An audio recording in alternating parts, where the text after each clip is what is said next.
दोस्तों, आज का जो वीडियो हो रहा है उसमें आप रॉयल एनफील्ड का पिछला जो चक्का है उसको हम खोलेंगे और फिर इसको टायर चेंज करेंगे, फिर इसको फिटिंग करेंगे। तो इसके लिए मैं फटाफट काम शुरू करते हैं। तो फर्स्ट टाइम क्या करना है, जो सबसे ज़्यादा इम्पोर्टेंट रॉयल एनफील्ड का पिछला चक्का जितना डिस्क ब्रेक वाला रॉयल एनफील्ड है, अभी तो सभी डिस्क ब्रेक होने लगा। तो पहला चीज़ जो है उसमें ये जो एलंकी है ये आपके साथ गाड़ी में रहता है। आपका गाड़ी में जो टूल बॉक्स है उसमें ये रहता है, उसमें से फर्स्ट टाइम इसको खोलिए। पिछला कोई भी चक्का के बारे में कोई भी काम आप जब करेंगे कि डिस्क ब्रेक चेंज करेंगे, डिस्क ब्रेक का जो ब्रेक शू चेंज करेंगे, फिर टायर ओपन करेंगे एंड तो उसके लिए क्या करना है, पहले इस दो एलंकी जो है ना, ये गाड़ी का टूल बॉक्स में, बाइक का जो टूल बॉक्स है उसमें रहता है। इसको पहले आप खोलिएगा।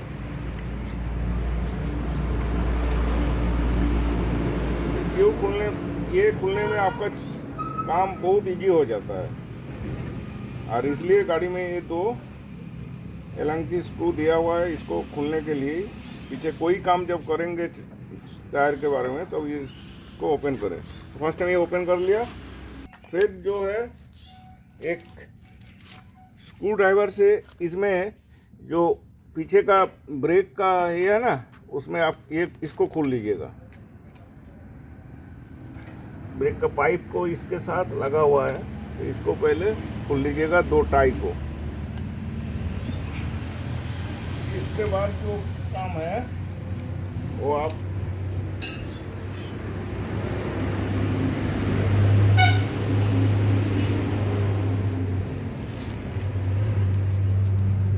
कैमरा को थोड़ा उस साइड लेके जाते हैं, इसको थोड़ा दबा के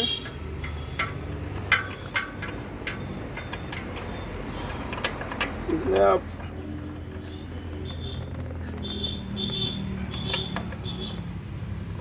24 नंबर रिंग रेंज से ये बहुत अच्छा से खुलता है। लेकिन इसको टायर को दबाना, सीट को दबा के थोड़ा सस्पेंशन को ऊपर उठाना पड़ेगा, नहीं तो इधर साइलेंसर में ये लग जाता है। ऐसे नॉर्मल स्पिनर में क्या होता है, नट थोड़ा डैमेज होता है, ये आराम से आसानी से ये खुल जाएगा।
कम से कम 2 साल हो गया था, इसलिए क्या हुआ, ये पूरा एकदम सीज हो गया था,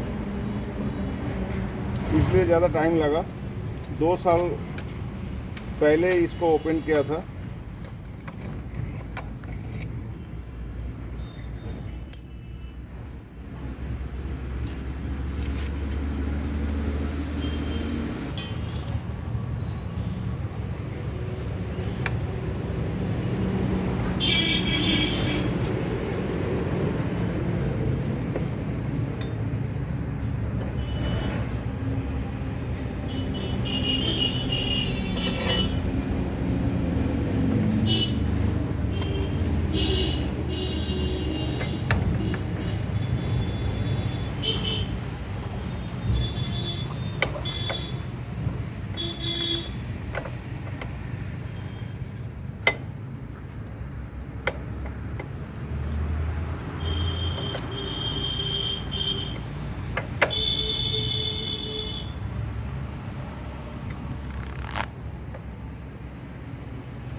अंदर एक बूस्ट रहता है, इसको पहले ओपन कर लीजिए। बूस्ट पहले ओपन कर लीजिए। इसको निकलने के बाद ये पाइप खोलने के लिए जब हम टाई को हटा दिया उसके बाद ये क्लिप को हटा के पाइप को निकाल लिया, उसके बाद इसको ओपन कर ले। इसको अभी साइड में रखते हैं।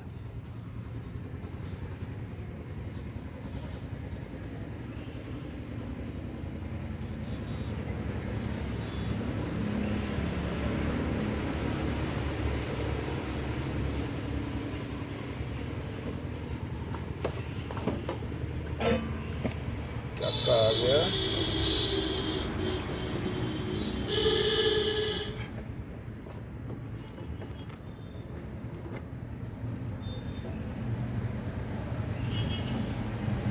फिर थोड़ा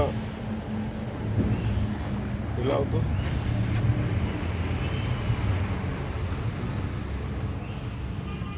आराम से हिलाओ। हिलाओ और हिलाओ और हिलाओ।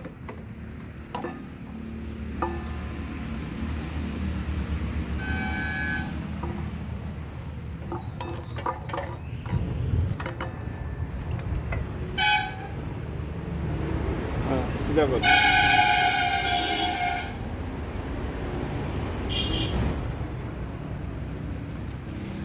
टायर को फिटिंग करते हैं ना। चलिए, टायर फिटिंग हो गया। ये मैचलिन का टायर है, मैचलिन सिराक स्ट्रीट। अभी ये ट्यूबलेस टायर है, लेकिन मैंने इसमें ट्यूब डाल दिया क्योंकि बाद में मैं इसमें एलॉय व्हील लगाना है। तो एलॉय व्हील जब लगाएंगे तो ट्यूब को हटा देंगे, फिर इसको लगा लेंगे। अभी ऐसे लगा लेंगे। अभी लॉकडाउन के टाइम में वो अवेलेबल नहीं है एलॉय। जो रॉयल इनफील्ड का ओरिजिनल एलॉय होता है एसेसरीज में, वही हमको लगाना है, लेकिन वो भी नहीं मिल रहा है।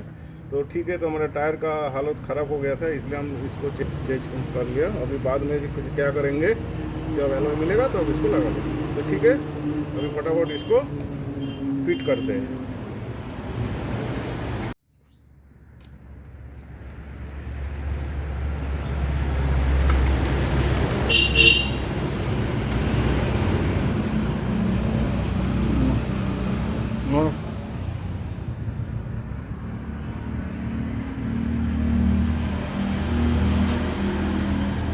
पहले ये सॉकेट को चाका की हाफ में लगा देते हैं।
चाका का जो है, ये जो डिस्क ब्रेक का हम क्लैम्प से हटाया था पाइप, उसको लगाते हैं।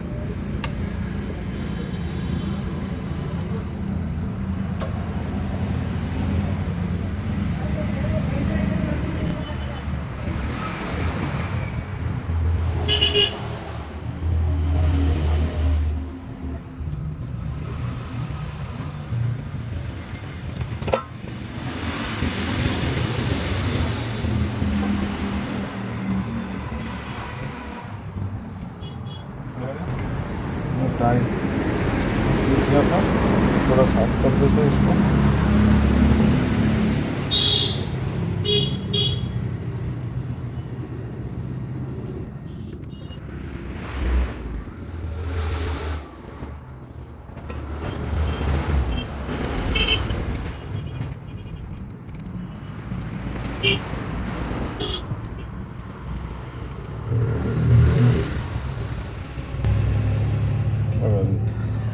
फिट हो गया।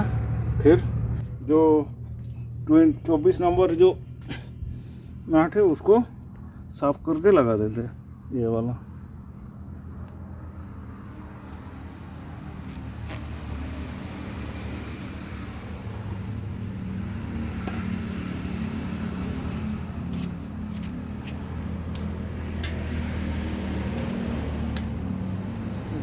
क्या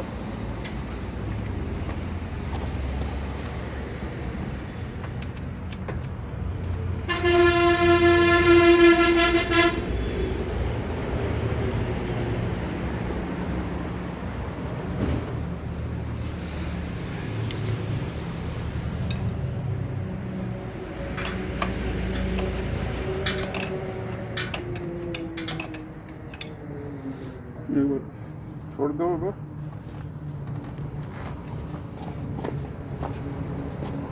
इसको थोड़ा देख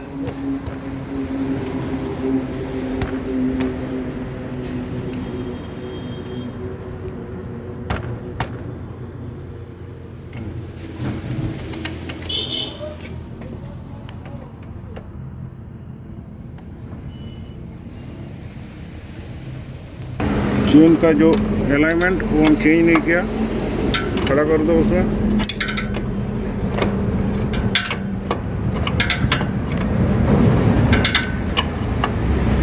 ये सेमी फिटिंग किया, ये लॉक ना काम तो नहीं किया था, इसलिए इसी जगह में था। चेन एडजस्टिंग बराबर था, इसलिए उसको कुछ चेंज नहीं किया, नहीं तो उसको लूज होता तो टाइट करना पड़ता, टाइट होता तो थोड़ा लूज करना पड़ता, लेकिन बराबर था इसलिए सेम जगह में।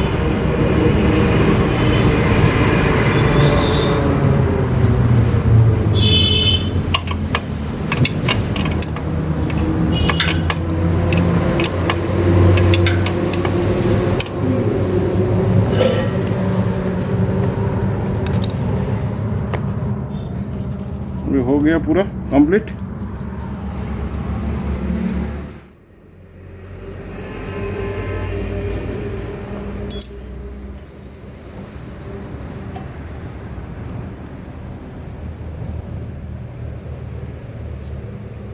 दोस्तों जो टायर हम फिट किया है 500 में, वो एक्चुअली जो टायर था वो था आपका, ये देखिए 120/80-18, ये ओरिजिनल कंपनी का टायर है। लेकिन इसमें क्या प्रॉब्लम हुआ है, आप देखिए टायर का इतना पोर्शन आप पूरा चला गया, बीच वाला तो पूरा लेवल हो गया, लेकिन साइड वाला क्या होता है, देखिए साइड वाला, देखिए दोनों साइड का देखिए क्या हाल है, पूरा इतना सा टायर कोई काम का नहीं है। तो इसलिए हम क्या कि इतना चौड़ा टायर डालने का कोई फ़ायदा ही नहीं है जब वो रोड में नहीं बैठेगा, इसलिए हमने लगाया। देखिए पीछे से कोई ऑड नहीं लग रहा है, लेकिन ये 110 मिशेलिन का सिरॉक्स स्ट्रीट है, 110 है, 90 है एंड 18 है। इसमें क्या होता है, टायर गाड़ी का पिछले हिस्सा का हाइट भी थोड़ा बढ़ेगा, इसलिए कंफर्ट भी ज़्यादा होगा, और टायर इतना चौड़ा थोड़ा 10 mm कम हो गया, इसलिए आपका पूरा टायर इससे ज़्यादा रोड में बैठेगा, इसलिए ग्रिप भी अच्छा होगा, टायर का लास्टिंग भी अच्छा होगा। तो इसलिए आप 120 लगाने का कोई ज़रूरत नहीं, आप 110 भी लगा सकते हैं। हम इसमें यूज करके ये 2-3 हज़ार चलाने के बाद फिर आपको एक रिव्यू दे देंगे। ओके।